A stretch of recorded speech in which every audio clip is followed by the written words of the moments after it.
Cheerio. TexAgs Rewind presented by Yeti. He's Billy Liucci. I'm David Nuno. And we had ourselves, I would say, a fun show. Brian Kortan was in studio. Loved chatting with him about his experience there at Augusta. Of course, he made it all about Sam Bennett, but I was just happy for him and the program, so that was good times. We talked to Terrence Murphy, who's going to come back. He's going to do a part 2. That was good to talk with T. Murph here. Billy, you were here to talk a little Aggie baseball. Yeah, Aggie baseball, big weekend. Sorry. Speaking of big weekend. Big weekend for A&M baseball. Got off to a great start. They're all big now. Yep. You know, and looking for your third. It'd be awesome to look up and say, you know, the Aggies have won 3 straight SEC series. It'd be even sweeter if we're talking about a sweep by weekend's end with A&M at the midway point of SEC play, having climbed up over 500. So they got a real shot there to do that starting tonight. Yep. All right, so TexAgs Rewind, check it out. Last night, I thought enormous innings, important innings for Shane Sadeo out of the bullpen. Nathan Detmer with another just kind of okay start. You know, there was no fastball command. Really, I thought one of the bigger pitches in the game was the strikeout with the bases loaded in the second inning on a 2-2 changeup, one of the best pitches he threw all night.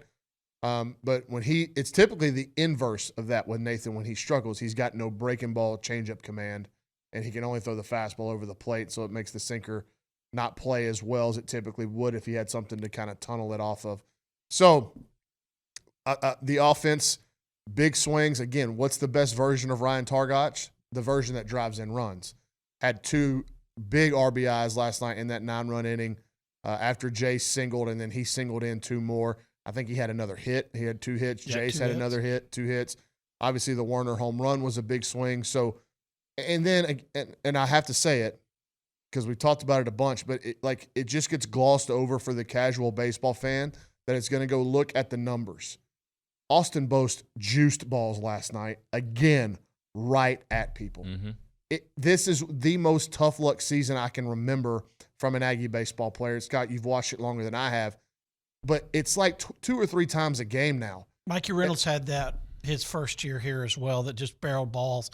And then he had the next year where he played at an All-American level because balls weren't going right to people's gloves. Yeah. It's one of those things that you go, the ball that the one to center was just destroyed. It had a flat spot on that ball when it was thrown back in. And, you know, he got a sac fly out of it. Yeah. So he did produce with that, but it still was there. Well, even much more to happen. The first inning when the double play is a line drive to the first baseman. Yeah. Right, where Jack gets doubled up. So it's just he continues a run of bad luck. But here's the thing: is like Schloss is going to continue to roll with him in that 3-hole because you're going to penalize the guy for hitting the ball hard to learn about. Like, I never had that opportunity. You never had it. Is that what went into this decision? Is like, dude, none of us grew up with, whether it's at a camp or in school or anything, to say, hey, this is something you need to be more literate about growing up.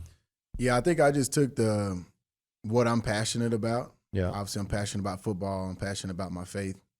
And then I'm passionate about financial literacy. Yeah. And I started seeing these kids, TikTok and Instagram, and no one's talking to them about financial literacy. And so that was the focus for me, is how can I bring a different element?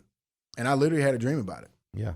I had a dream, and I woke up the next morning, I was talking to my wife, and I wrote it all down. And then I said, this is the camp I want to do one day. And when I started pitching it to my staff, to my wife, they couldn't wrap their mind around it because it's like, I'm about football, finance, and faith. How does that even go together? But now that people have seen the camp, they've seen the impact. And I've been involved in FCA, Athletes in Action. My wife was a Young Life leader at UT. I've been around. I've never seen 50 to 60 teenage boys give their life to Christ in one location. Yeah. And I'm talking like, this was in front of all their teammates where they could feel like, man, I don't want to, trying to be cool. They stepped out of the aisle, tears in their eyes, walked to the front.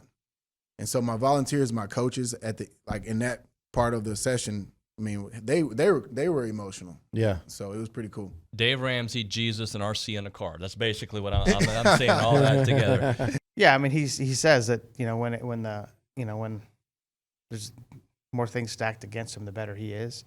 When there's a more nerve on the table, it kind of heightens his awareness to what's going on. He's really become a guy that can really handle that and slow himself down, calm himself down, and handle those situations. But It's fun to see. They saw the layers of Sam. He's incredibly he is humble. He's confident, but he's humble, and he totally respects the game and the guys he's playing against. I mean, he'd be the first one to tell you how impressed he was with the guys he played with. He said that everybody was great with him too. Did you get the same about everybody that y'all played with? They were really fantastic. And I was a little worried about the starting third round with John and Brooks. Yeah. But man, they were great. I mean, I was just so pleased as a guy that's a golfer, and I know some of those guys from college golf. I mean, we got on the first tee, and Rom looks at me, kind of looks down on me because I'm kind of short. He looks at me and goes, "How's your week going?" Those are some big dudes. I mean, you go through that whole field and you say, who are a couple of the more physically imposing guys out there? And for him to be paired with them as such a young guy, I think it was really cool to see kind of the contrast and the way you guys navigated that. And he more than held his own. Yeah, no, they're big, robust, thick guys. I mean, even Scotty Scheffler is too. So, and then we go down even playing Colin Morikawa, who's one of the best strikers out there. He's a sturdy guy. I mean, he's not the guy that he was in college. So I think there's some things there that Sammy probably really took good notes of and saw. Man, I mean, he's talented enough to play out there. Now he's got to make sure his body will let him.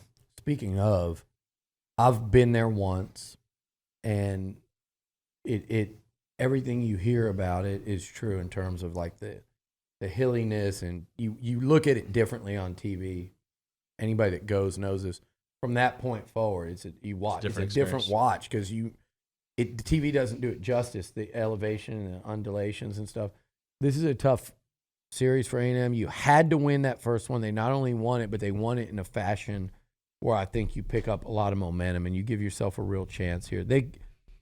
The obvious objective, just like with Auburn when they were going in that doubleheader, you got to go out and claim one of the two. You got to win the series at home. But man, it would be really nice if they came out of this weekend and we were talking about a team that has now moved over 500 in SEC play, and really you will be at the halfway point. They would have won 3 straight series if they can get one more, and if they can get 2 more, you'll be above 500 after a 1-5 start.